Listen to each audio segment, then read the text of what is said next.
एक बार बादशाह अकबर, बीरबल और सभी मंत्रीगण दरबार में बैठे हुए थे।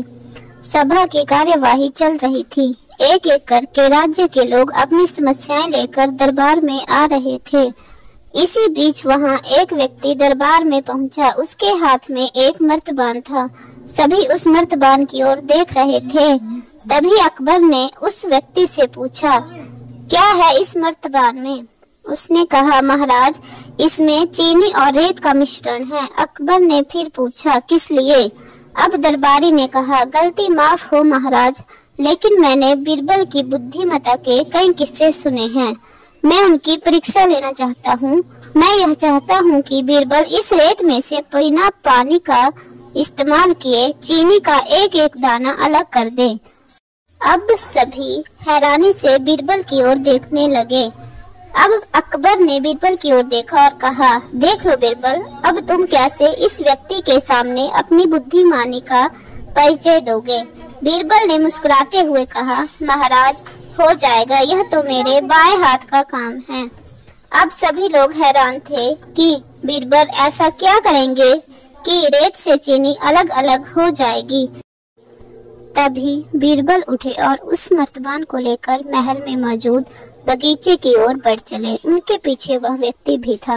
अब बीरबल बगीचे में एक आम के पेड़ के नीचे पहुंचे। अब वह मर्तबान में मौजूद रेत और चीनी के मिश्रण को एक आम के पेड़ के चारों तरफ फैलाने लगे। तभी उस व्यक्ति ने पूछा, अरे यह क्या कर रहे हो? इस पर बीरबल ने कहा, ये आपको कल पता चलेगा। इसके बाद दोनों महल में वापिस आ गए। अब सभी को कल सुबह का इंतजार था। अगली सुबह जब दरबार लगा तो अकबर और सारे मंत्री एक साथ बगीचे में पहुंचे। साथ में बीरबल और रेत व चीनी का मिश्रण लाने वाला व्यक्ति भी था। सभी आम के पेड़ के पास पहुंच गए। सभी ने देखा कि अब वहां सिर्फ रेत पड़ी हुई है।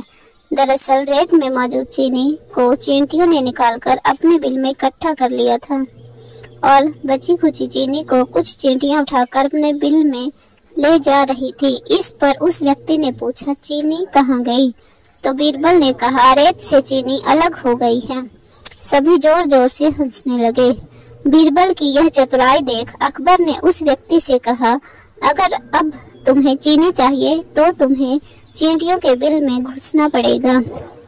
इस पर सभी ने फिर से ठहाका लगाया और बीरबल की तारीफ करने लगे। सीख, किसी को नीचा दिखाने का प्रयास आपके लिए हानिकारक हो सकता है।